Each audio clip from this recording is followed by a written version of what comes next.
I've always been fascinated by stone masonry. As a kid, I'd spend hours watching my grandfather meticulously lay stones, creating timeless structures. His weathered hands moved with a grace that made the hard work seem easy. By my teens, I knew I wanted to follow in his footsteps, not just to honor him, but because I loved the craft.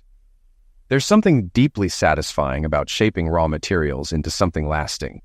In my early 20s, after 4 years in the military, I returned home with a new outlook. The discipline and patience I gained paired well with masonry. I took over the family business and soon led projects my grandfather would have been proud of. But it wasn't just about building stone walls. It was the connections I made along the way. At Jerry's wedding, I smiled, happy for him. After all he'd been through, seeing his joy was heartwarming. When I got his invite, I called him immediately. "Are you sure about this?" I asked. He chuckled. "Absolutely. If it weren't for you, I'd never have met Anna. You stood by me when others would have walked away." At the wedding, his new wife hugged me and whispered, "I've heard your story. I'd love to hear it from you." I smiled as I watched them. They were older, but acted like teenagers. I wished them well. While dancing with the bride, I saw her, my ex. I froze. Anna noticed and grabbed my arm. "Please don't ruin my wedding," she pleaded. "What's she doing here? Does Jerry know?" I asked, frustrated. "He knows," she replied. "He invited her for you. Now let's finish this dance." I was furious but stayed. Jerry approached me afterward, grinning. "I didn't invite her to the wedding, just the reception. You need to talk to her." I argued, but both Jerry and Anna stayed by my side. Finally, Anna snapped. "You're being ridiculous. Talk to her, get it over with, and stop ruining our night." She was right. I had too much to drink, and suddenly there she was, tears in her eyes, hand outstretched. "Will you dance with me, please?" she asked.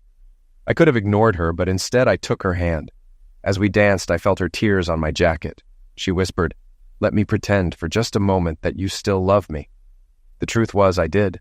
We moved slowly, lost in memories. I thought about all the women I'd loved, but she was the one who lingered, the one who wasn't really mine. That's why it hurt so much. As I hugged her tighter, I realized I was only torturing myself. I saw the fight coming, but didn't believe it. A smaller guy, about 40, rushed at me, his friends trying to stop him. I was 31, tall, strong, and feeling good. It was a Thursday, I'd just been paid, and I was waiting for my girlfriend. What could go wrong? I didn't know the guy and had never seen him before. He stood right in front of me, and I wondered what he was up to as his hands slowly moved up from his knees, forming a fist. It was so awkward I figured he'd never thrown a punch before. Then he punched me in the eye. I was so focused on his weird movements, I didn't even think to defend myself. I fell and he tried to kick me. I had been out of the military long enough for this guy to catch me off guard. But my instincts kicked in fast. I rolled, grabbed his leg, and pulled him down, trapping him easily. His two friends tried to jump in, but they were outnumbered, and the bartender helped pull me off him. My cousin, who owned the bar, saw everything but just kept polishing glasses. I caught my breath and got in the guy's face. "What's your problem, man? You must have a last wish, attacking someone half your age and twice your size." He kept struggling. "Let me go, you lowlife. You need to learn not to mess with married women." I stared at him, thinking he was either high or crazy. I shoved him off and stood up. "I'm not doing anything wrong, but if you come at me again, you'll regret it. Got it?" He didn't. He came at me again, and I knocked him out with one punch. I told his friends to get him out, and the bartender backed me up. They dragged him away, and we all laughed it off until my date arrived. She saw my bruise and asked, "What happened?" Some guy thought I was messing with his wife and sucker punched me. Sad, really. He was older, short, and didn't know how to fight, but he had guts. As I explained, her face went pale. I tried to lighten the mood. "Relax, I'm fine, but if you want to kiss it better, I won't complain." She kissed me and teased, "He must have been crazy to attack you. Didn't he notice these muscles?" Later, I found out she just wanted me to describe him again. He was older, short, a bit out of shape, but had nerve. If his wife really was cheating, it could get ugly. Melody excused herself, saying she wasn't feeling well. My cousin, the bartender, chimed in. "Guys like that are the ones you have to watch. They snap when they find out their wife's cheating. I've seen it 100 times. Let's hope you rattled him enough to stay away." I agreed. "I hope he finds the right guy and deals with him, but he needs to get his facts straight first." Melody came back looking upset. "Sorry, the hospital called. Big accident on the highway and they need help. I'll call you tomorrow if I'm not too tired." She kissed me and left. She was a trauma nurse, so this happened often. Luckily, she had a few days off after her long shifts while I worked out of town most of the week. No, I don't have a fancy job flying around the country solving big problems. I lay stone. That's right, big rocks. My dad was always traveling for work, making big money for his company. So my mom mostly raised my sister and me on her own. She did a great job, but when I was 12, my dad left her for a younger woman. It broke her heart, but my grandfather, who never liked him, stepped in. Dad tried to rush the divorce and cut off her medical benefits, but Granddad hired a top divorce lawyer and made sure she got what she deserved. Dad backed down when his career was threatened and moved to the West Coast. We hardly saw him after that, except at my high school graduation when he offered to pay for college if I moved out west. I refused and kicked him out when he insisted. That was the last time I saw him. My mom later remarried a good man, and I became a big brother at 15. My stepdad offered to help pay for college, but I joined the military instead, serving 4 years, including a year each in both Iraq and Afghanistan. Afterward, I used my military benefits to go to school while working for my grandfather. Granddad was a master stonemason. I started learning from him at 14, working summers and after school. In Afghanistan, I built walls around our positions, and when one of my walls saved lives, the other guys started helping. The local Afghan masons were incredibly skilled, and I learned a lot from them, too. When I got out of the service, I joined the family business. Soon I was managing jobs with just a couple of assistants, while Granddad handled the big projects. He was planning to retire, but before he could, a texting driver run over him while he was crossing the street. He died instantly. He had already transferred the company to me by that time, and I took over at age 27. We specialized in building dry stone walls. No mortar, just skill in laying stones to keep them stable. It's a difficult craft, but we were the best. Before Granddad passed, he secured a contract to repair walls at 5 of the state's oldest universities. Some of these walls were over 300 years old. I had a crew of master masons and journeymen at each site, paying the journeymen based on their skill level, with the chance to increase their wages over time. There was some concern about whether I could handle the contract after Granddad's pass away, but I reassured them. The same skilled masons are still working, I said, and the quality won't suffer. They kept the contract with us, knowing how rare good masons are. I didn't enjoy managing the business without doing the hands-on work, so I hired my sister Becky, who had just graduated with a business degree. She was good at spotting poor work and could lay stone herself. We ran the business together with help from our stepdad Jerry, who was an accountant. My younger brother, Jerry Jr., was 15, and I promised him a summer job learning the trade. Though he had a talent for math and might not stick with masonry, I knew he'd be valuable no matter what path he chose. I was 30 when I met Melody. One Thursday night, she came to the bar with friends, and we felt an instant attraction. My cousin Billy, who owned the bar, often had live bands playing country music, and I watched Mel dance a few fast songs, admiring her grace. When she came to the bar as a slow song started, she grabbed my hand, saying, "I don't want to waste a good slow song. Let's dance." I was so surprised, I just followed her while my friends laughed. Dancing with Mel felt like magic. She moved so close, like we were the only two in the room. By the end of the song, I think I was already in love. She was about 5'9", and with heels, she could look me right in the eye. When the song ended, she didn't let go of my hand and pulled me to her table to meet her friends, though I couldn't remember their names. We talked until closing, and one of her friends urged her to kiss me and get my number before leaving. She kissed me, asked if I'd be there the next night, and told me to meet her at 7:30 for dinner. Then she was gone, leaving behind her perfume and the taste of her lips. Back at the bar, Billy teased me. "Not bad, Bandit. If she'd held out a hoop, you'd have jumped through it." My nickname came from my real name, Jesse James, and my dad had picked it because he admired the outlaw's Robin Hood reputation. I had a rough history with women. My first serious girlfriend broke up with me before I left for the military, saying she didn't want to wait for an uncertain future. We met again after I returned, but we'd both changed, and the spark was gone. The second was Cindy, a college volleyball star. She was tall, athletic, and incredibly arrogant, used to getting her way. She believed she was special, and the whole campus treated her like royalty because her team won several national championships. I wasn't bad-looking myself. 6'1", muscular from my masonry work with sandy brown hair, pale blue eyes, and a permanent tan from working outdoors. One day, Cindy and her entourage walked into a crowded bar where I was eating alone. She asked me to give up my table for her and her friends. Assuming I'd leave, she smiled confidently. I just smiled back and kept eating, surprising her by not giving in to her demands. After a couple of minutes, she snorted, "Are you going to leave or what? We're waiting." "When I'm done or a smaller table opens up, I'll gladly give it up. Or, since I have plenty of space, you're welcome to join me." One of the guys spoke up. "You can go stand at the bar." I smirked. "Standing while eating will make your legs even bigger. I'm already struggling to find a decent 14-year-old girl. Don't make it harder." He growled, "Maybe I'll make you leave." He was about 5'10" and looked fit, but his posture said he didn't know how to fight. I looked at him, took a sip of tea, ate a fry, and sighed. 3 outcomes here. 1, you knock me up, and everyone thinks you're an idiot for picking a fight with someone minding their business. 2, I knock you, and everyone thinks you deserved it for being an idiot. Or 3, you let me finish, and I'll be gone in a minute. Let your friends sit while you grab drinks. I'll be out of here by then. He pouted, and Cindy, watching all of this, finally said, "Brian, stop. Just get the drinks. We'll sit here if this gentleman shares." By then, I was done. I stood, pushed the chair out for the girl nearest me, and said, "Please take the table. I'm finished. Have a nice evening." I reached for my cane, revealing the cast on my leg from a student dropping a rock on my foot. Cindy's eyes widened. "Stay and let us buy you a beer," she offered. "Thanks, but I can't drink due to my meds." Brian came back, saw the cast, and smirked. He followed me outside, thinking I'd be an easy target. "You think that cast will save you?" "It'll make things easier," he said, threatening me. Without a word, I turned and jabbed my cane into his groin. He dropped instantly, groaning, and wet himself.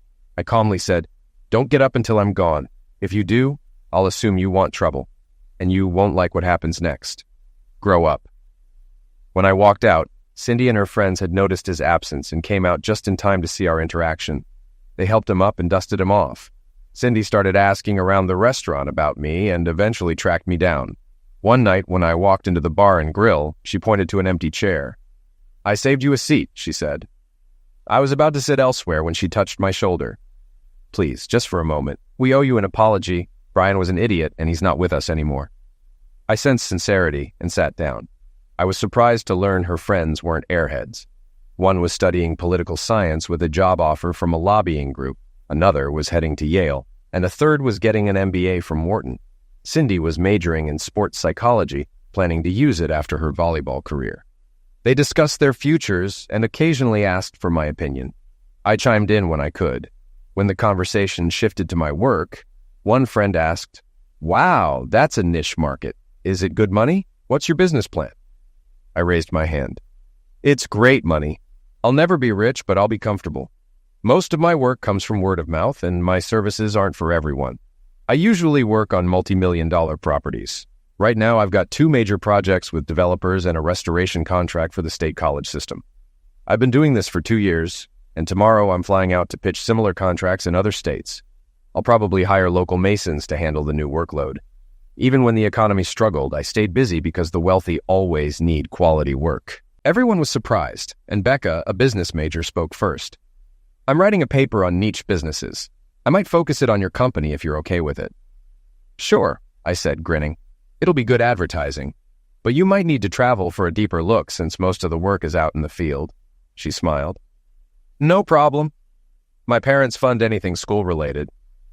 Cindy didn't look thrilled but stayed quiet. Later, I found out she tried to talk Becca out of it. Becca refused, saying the report would boost her Wharton application and, "I'm not dating him." She smirked. "What he plans is another story."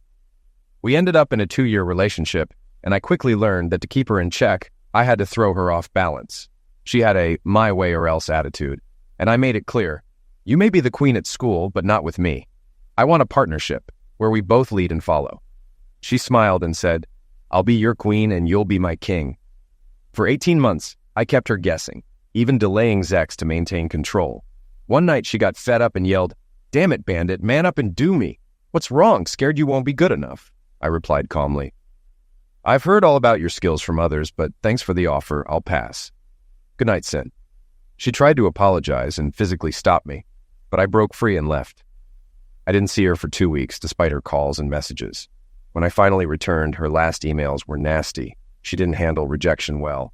One night, I ran into Becca and her law school friend Carol at a bar. Carol grinned and asked, "Did Cindy dump you?" Becca laughed. "Look at his face. I bet you dumped her, didn't you, Jess?" I shrugged. "It was mutual. We had different ideas about relationships." Carol laughed. "I bet she wanted you to jump through hoops and you refused. She's been a mess since you left." Just then, Cindy walked in with a basketball player. She saw us and stormed over, leaving the guy trailing behind, trying to hold her hand. She snapped at him. "Let go of me. We're just friends." The guy, frustrated, said, "Why are you stuck on that redneck? He dumped you and he's a loser. He'll never support you like I can." Becca nearly fell off her chair, laughing. "What an idiot. You're not even in the pros yet, and that's no guarantee. Jesse owns a successful business, makes 6 figures, and that number's growing. Not bad for a redneck, huh, Dustin?" Just as Dustin was about to object, Carol stepped in. "Dustin, whatever you're thinking, stop. Look at him. Those muscles aren't from the gym, and he's been in combat twice. He could take you apart easily. Why don't you go sit at the bar? Becca and I will keep you company." They walked him out as he complained. Cindy sat down staring at me for a few minutes before saying, "The worst part about being spoiled is that it works. I know I'm arrogant and a control freak, but I'm a good person. Why don't we start over?" I stayed quiet, which made her uncomfortable, so she continued. "I regret that night. I thought I was a prize to be admired. I know I'm just a girl and there are better ones out there, but they'll never love you like I do. I'll wait for you, and you can set the pace." 4 months later, Cindy wanted to see where our relationship was headed. After not winning nationals, she blamed me for distracting her. She had an offer to play pro beach volleyball, with most of the money coming from endorsements. We talked it over and decided to get married, though we agreed to wait until after her first year. She traveled with me for a month, spending time together before her season started. When she left, it was hard. She cried as I almost had to push her onto the plane. I told her, "If you don't like it, come home. I can pay for your studies." She hugged me tighter. "I need to prove I can take care of myself. I signed a contract and I have to play." Her first season went well. She and her partner were ranked first. The string they wore on TV bothered me, but she laughed it off. "It's in the contract, honey. It's part of an ad campaign. You don't mind, do you?" I supported her, though we only saw each other once a month for a few days. When she finally came home, my mom started hinting at grandchildren. Meanwhile, my sister Becky was settling down with her wife. After Mom came to terms with Becky's life, she started pressuring them to adopt or do artificial insemination, which they were considering. After 4 weeks at home, Cindy became distant. I confronted her, and she eventually admitted, "I signed another contract for next season. They doubled the money, and I couldn't turn it down." I was furious. We argued constantly. "You promised last year would be it," I said. Cindy, frustrated, screamed back at me, but when I wasn't paying attention, she stopped. In a quiet voice, she said, "I'll write a contract. If I don't quit next year, the marriage is off. Please, Bandit. This means so much to me." I looked at her and said, "You don't need a contract. If you don't stop next year, I'm gone. Got it?" She went pale and made promises, ones she didn't keep. Early the next year, her team's success continued, and her partner Jen even called to thank me for letting Cindy stay on tour. Jen mentioned this would be her last year, as she was moving on to teaching and coaching. She joked about how, if her marriage had been like ours, she might still be married. That comment left me uneasy. Later, when Cindy told me about Jen's call, I shot her a look. She went quiet. I asked, "What arrangement is Jen talking about?" Cindy tried to laugh it off, saying Jen was just scattered after her divorce, and reassured me, "I'll never make her mistake." When I pressed, she admitted Jen had an affair with a guy on the tour, which led to her divorce. Cindy promised, "I would never hurt you like that." Normally, Cindy called me every Monday and Tuesday, but one week I heard nothing, despite my calls and emails. The following week, she came home unexpectedly, furious that I hadn't been answering her calls. I told her I was just following her lead. We had a huge argument, and in a fit of anger, I mentioned her Spanish boyfriend. She went pale, and I left. 2 days later, Cindy showed up at my work begging to talk. She insisted nothing was happening and promised to quit the tour after the season. She said everything I wanted to hear, and I believed her. She did 2 more photo shoots, but one day, while waiting on my truck tires, I saw a golf magazine featuring Juan Pablo. In one picture, he was kissing Cindy at a beach volleyball match. The article mentioned he attended her events to support his girlfriend. I was furious. I ignored her calls and flew to her next match. When I got to her hotel, Juan opened the door, turning pale when he saw me. Cindy wasn't there. I called her and she cheerfully claimed to be at dinner with her partner, Yan. I chatted for a few minutes while Juan stood frozen. After hanging up, I turned to Juan and said, "I was in the military. I spent 2 years in the desert eliminating people. I won't eliminate you, but if you lie, I'll break your wrists and knees. You'll live, but you won't walk or use your hands properly. It's your choice." Would I have done it? No, but I was so angry that Juan believed me. He started spilling everything. "It started at the end of the first season," Juan admitted. "Not with me, but another player. Cindy said you were okay with it, that you had an arrangement. She told me it would end after the season, and she was excited to marry you." "Where is she now?" I asked. Juan panicked and confessed they were at another hotel. I grabbed him by the throat and warned him not to tip her off. Later, I watched Cindy and her new partner walk into their hotel. I waited a few minutes before kicking the door open. Cindy nearly fainted when she saw me. Her partner tried to act tough, but I quickly pinned him. "How long?" I demanded. 3 or 4 months, he stammered. "You knew she was engaged and you still went along with it?" I asked, noting he was also engaged. He begged for mercy. Cindy silently fixed her dress, and I realized time was running out as people gathered in the hallway. I let him go, punched him, and said, "Good luck playing golf now." To Cindy, I said, "Keep the ring. We're done." I left, called the hotel manager, and offered to cover repairs and medical bills, then got out of there. The next day, the tournament announcers downplayed his injury as an accident. Rumors spread fast, and he flew home, newly single. Cindy and her partner played poorly for the rest of the season. Jen retired, and Cindy played for 4 more seasons before earning her PhD. She tried to contact me for months, even telling my mom she'd fly out to talk. My mom laughed and told her off, and Cindy never came. For 2 years, I had trust issues with women. Then I met Melody, and things changed. She was a trauma nurse, and our schedules aligned. We took it slow: dinners, dancing, museums, and baseball games. It wasn't long before I was head over heels for her.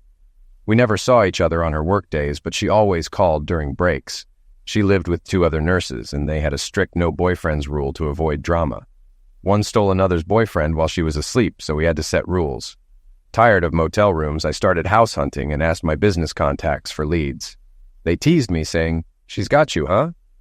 One designer advised, "Let her help choose the house." I took the advice and involved Melody, using my insider knowledge to find homes. The first few didn't impress her, but we found a 4-bedroom house on 3 acres just outside town that she loved.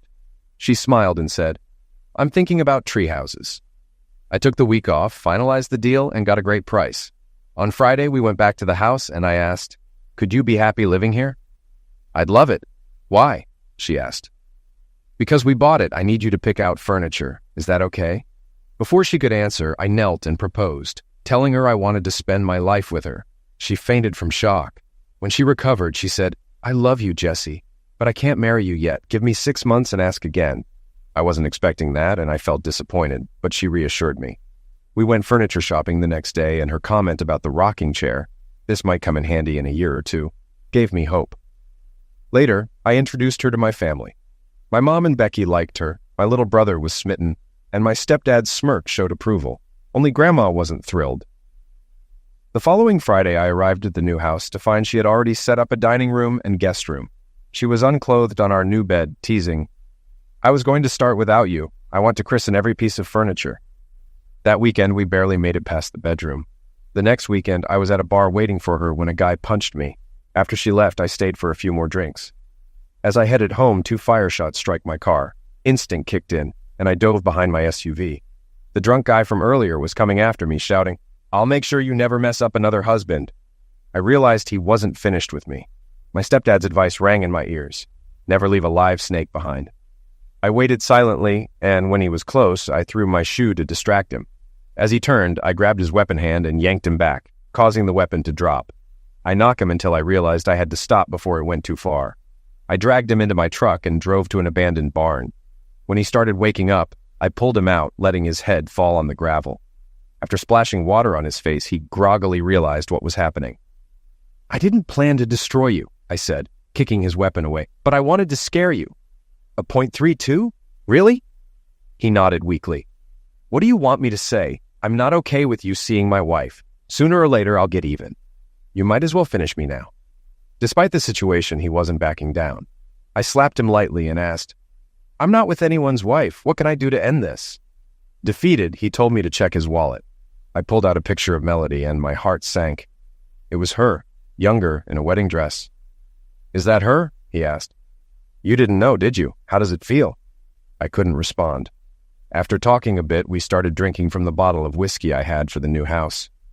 The next morning, I woke up to find him holding the .32. You're right, it's not much, but I wouldn't want to be shot by it, he said, putting it away. We talked more in the truck. He admitted he always suspected this would happen, given their age difference and time apart. He worked weekends as a trucker, leaving her plenty of time to stray. I asked what he planned to do.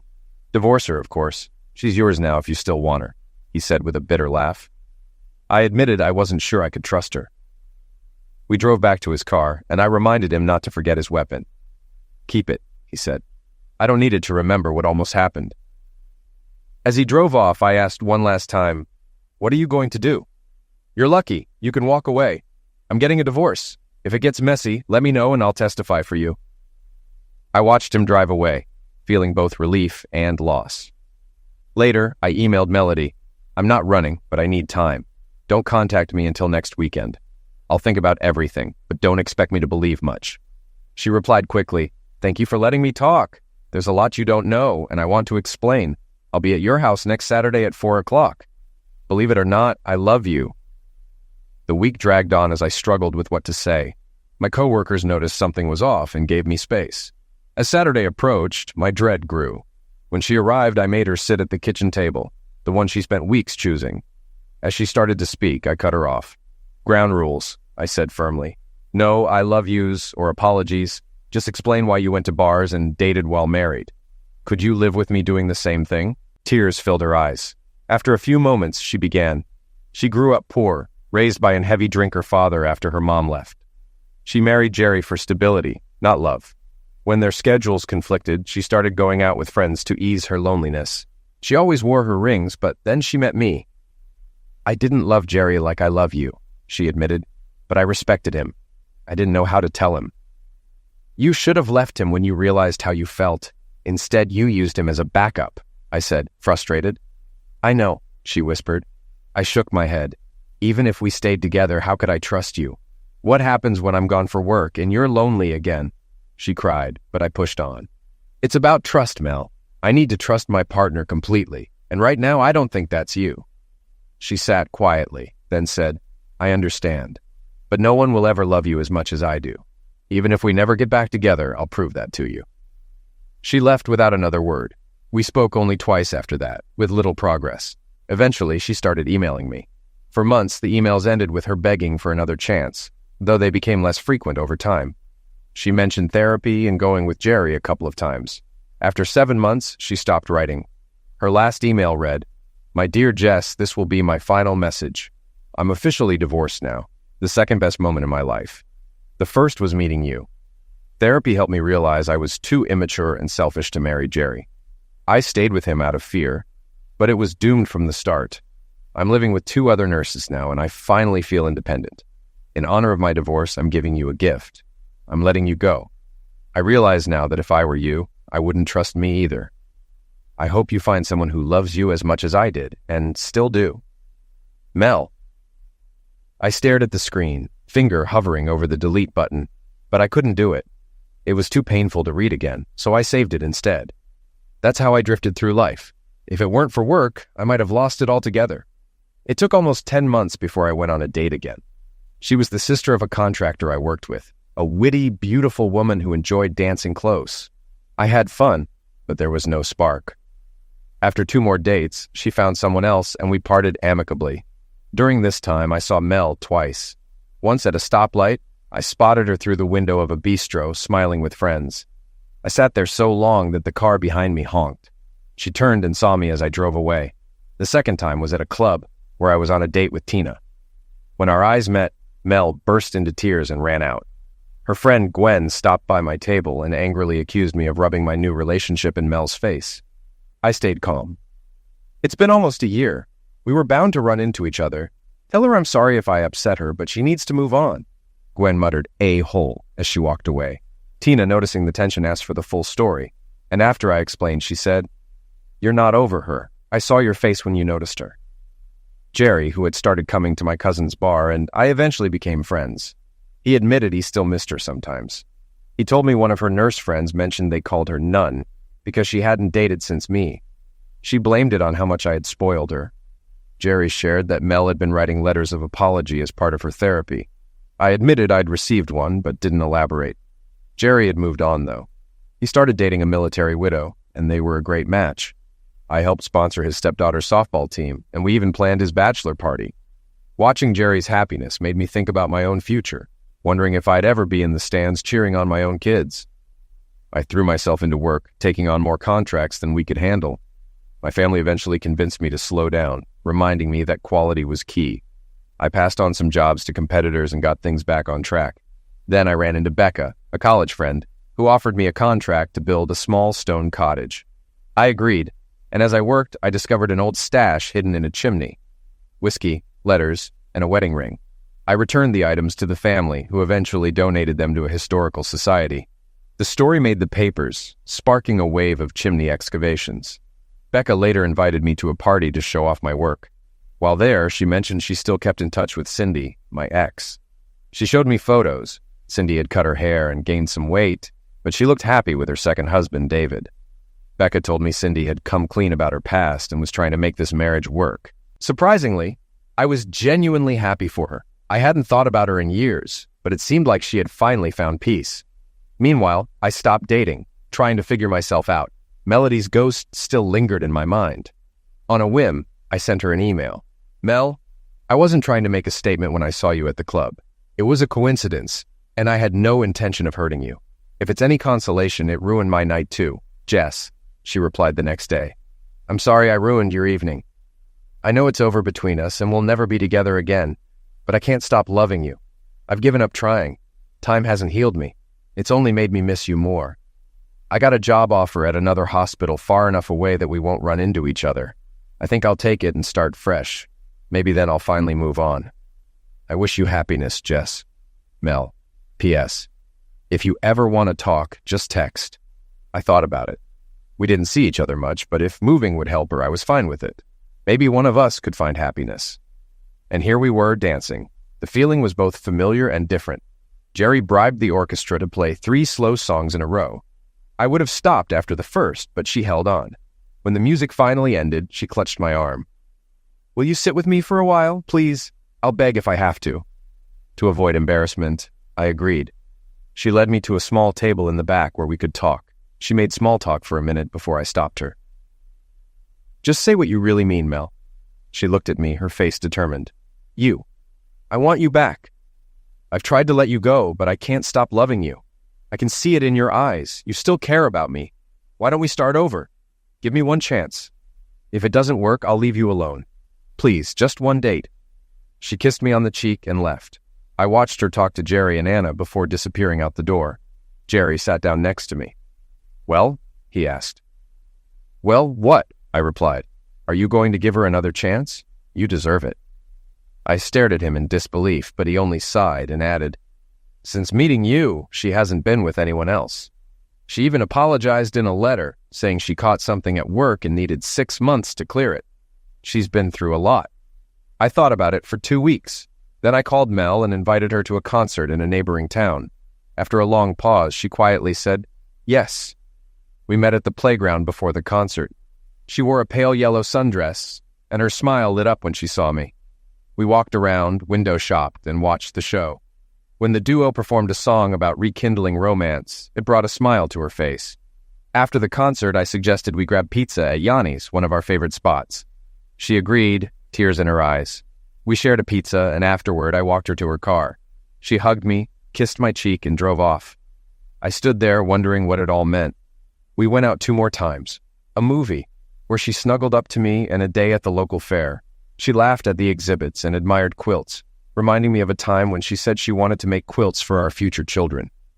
I kept quiet, but I pocketed a flyer for a quilting club as a potential birthday gift. At the fair, We kissed for the first time while watching fireworks. It wasn't planned. It just happened. We didn't speak afterward, and when I drove her home, she simply walked into her house without a word. For the next 3 weeks, we didn't see each other. We talked on the phone, but she seemed distant, and I began to wonder if the kiss had been a mistake. I called home to let my family know I had finished the project and would be back by Thursday. They were relieved, but worried I was overworking myself. I sighed, tossing my dirty laundry in the foyer, deciding to wash it later. I needed a shower first. Since buying the apartment, the only major change I made was remodeling the bathroom. It now had a huge shower with multiple nozzles and options for full flow, massage, or mist. Ironically, I had it designed with Mel in mind, but it wasn't finished until 2 weeks after we broke up. Living alone for a while, you stop thinking about what you're wearing. Then I heard a giggle. Mel was sitting on my bed. "What? How? Why?" I stammered. She smiled. "Your mom told me you'd be home tonight. You didn't ask for the keys back, remember? I'm here because I need to talk to you. Now get dressed and meet me in the living room." She grinned, teasing. "Or you could stay like that and I'll join you." Flustered, I quickly grabbed some clothes. When I came out, she was sitting in the rocking chair, smiling at me. "I have something to say, and I need you to let me finish without interrupting," she said. I sat down on the couch we'd picked out together, memories flooding back. She started, "I know I've seemed off lately. It's because I miss what we had, and I want it back. I want you back. I've realized you still love me, and I still love you. But love isn't the problem, it's trust. I lied to you and hurt you. I need to earn your trust again, so here's my plan. Let me move back in. You can install cameras, put a GPS tracker on my car, and even make me wear a bracelet like those criminals do. If that's not enough, I'll wear a chastity belt to prove you can trust me." She lowered her head, embarrassed. I gently explained, "You don't need to do any of that. If we tried, it would destroy our relationship. Trust can't be forced. You'd end up resenting it, and I can't live like that." She started crying. I pulled her close and comforted her. "Is it over?" she whispered. "No, it's just beginning. What you were willing to do shows me we can make it work. Let's take our time and rebuild from here." Her smile, full of hope, reminded me of sunlight after a storm. The next morning, I planned to take her to breakfast and grab clothes from her apartment. She was working a double shift but would return for the weekend. I met her roommates, Amanda and Beth. Amanda, a twice-divorced blonde, had a crush on Mel, while Beth had anger issues and was in therapy after her ex-husband left her. As soon as Mel left the room, they attacked me verbally. Amanda accused me of never forgiving Mel and eventually hurting her. Beth piled on, calling me an unforgiving idiot who would make Mel jump through hoops before dumping her again. Furious, I shot back, "This has nothing to do with you two. Amanda, you're just in love with her. And Beth, you don't want anyone to be happy. Your husband deserves a medal for putting up with you." At that moment, Mel reappeared, catching the tail end of the argument. Amanda turned on her, saying, "Mel, this guy isn't going to forgive you. He's just waiting for you to get comfortable so he can hurt you again." I was beyond mad. Pride isn't a bad thing, Amanda. It lets you live true to your beliefs. It helps you stand tall even when everything else falls apart. Mel stayed silent, and I sighed. "Mel's ready. We're leaving." I took her hand and left the apartment, feeling relieved to be out of there. On the way to the car, Mel stayed quiet, and instead of taking her suitcase inside, she placed it in the trunk. I was confused. "Mel, why not leave your suitcase here? You don't have to drive around with it. It'll be safe, and you can grab it later." She avoided eye contact. "I'll pass. I'll probably just go home and crash after work. I need some time to think." That hit me hard. "What's going on?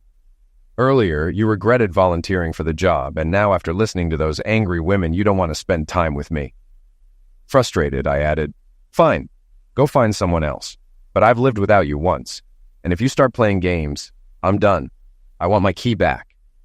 I could tell she realized her mistake, but I wasn't in the mood to be reasonable. After everything we went through to get back together, was she really pulling away? I told myself I didn't need her, but I did. I missed her more than before and was angry at myself for getting my hopes up again. To distract myself, I threw myself into work, tackling a backlog of projects. I stayed away from home for 3 weeks, only taking a day off to do laundry and check on the house. When I got back, I was shocked to see her car in my driveway. Mel rushed out of the house and hugged me tightly, nearly knocking us both over. She was sobbing and mumbling incoherently. I had to force her wrists behind her back to stop her from gripping me too tightly. "Shut up!" I snapped. my raised voice surprising both of us. I stood up, leaving her on the ground, but her whimpers turned into screams. Despite wanting to shut her out, I couldn't ignore her pain. I picked her up and carried her inside, not too gently, and got her some water. "Drink," I ordered. After a few sips, I asked, "How did you get here?" She whispered, "I broke the window." I couldn't believe it. "You what?" "I broke the window and used the spare key. I had a fight with Amanda and Beth. They kicked me out and I came here. You didn't respond to my calls or messages. I waited, hoping you'd come back. I just wanted to be near you. If you want me to leave, I will." Kicking her out seemed too harsh. "Not right now.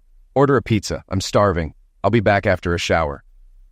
When I came out, dressed in sweats, Mel had freshened up, looking younger and hopeful. The pizza arrived, and we sat down to eat.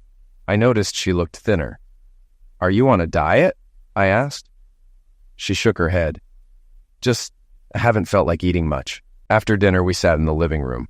I didn't sit next to her, which disappointed her, but I needed to clear my head. "Tell me the truth, Mel. We both want to be together, but how can I trust you again? What can you do to prove it?" She had a plan. Couples counseling. A friend at work went through it, and it helped her and her boyfriend work through their issues. I think it's the only way to fix this. I'm willing to try, even if we realize we're not meant to be. This half-life is eliminating me. Please think about it. I agreed to consider it, and she nodded. Then she started dragging her suitcase toward the door. "Where are you going?" I asked, surprised. "To a motel. I'll look for an apartment next week. I know you don't want me here," she said quietly. Instead of letting her leave, I picked up her suitcase and unpacked it. "Help me put this away," I said, teasing her by twirling one of her strings. Blushing, she smiled through her tears. "Fine, but you have to take them off as often as possible." "Agreed," I said. "But there will be some rules. Make an appointment for counseling, and let's take this slow." She agreed, and we drank wine together, savoring the moment. "We'll make it work, Mel. But I need to know I can trust you completely. If either of us feels it won't work, we have to be honest." She nodded, then added, "And I need you to spend more time with me, not just one day a week. And promise to attend all our counseling sessions, no excuses." I promised, and we ended the conversation there. We didn't make love that night. It didn't feel right. Instead, I lay awake, wondering if we were finally on the right path. The next day, we started couples counseling. I was surprised she chose a male counselor, but she explained that he had the highest success rate. After individual sessions, where we both expressed our hopes, we found our answers were more similar than we expected. When we started joint sessions with the counselor, he was calm but direct. Mel would sometimes cry, and though I didn't cry, there were times he pushed me enough to make me want to strike him. During one session, Mel admitted what I had suspected. She stayed with Jerry as a safety net, in case I wasn't the man she hoped for. When she realized she wanted to be with me, she started the divorce process but didn't file right away because she wasn't sure how I felt. "That's ridiculous," I said when she finally admitted it. The counselor agreed. "Melanie, is that really true?" he asked. "During those 6 months, you didn't feel sure of Jesse's love, even while staying with him on weekends? You still shared a bed with Jerry, exchanged caresses, and then did the same with Jesse. You only filed for divorce after getting caught." Mel suddenly shouted, surprising both of us. "You think I don't know what I did? I betrayed them both and ruined my chances for happiness." The counselor remained composed. "I don't think that's entirely true, or you two wouldn't be here. But I think we've gone as far as we can in these sessions." Both of us were shocked. "But we're not healed yet," Mel protested. "No, but you've reached the point where the rest is up to you. You love each other, that's clear. But the question is, can Jesse trust you again? You're both unsure whether the pain and effort are worth it. I can't make that decision for you.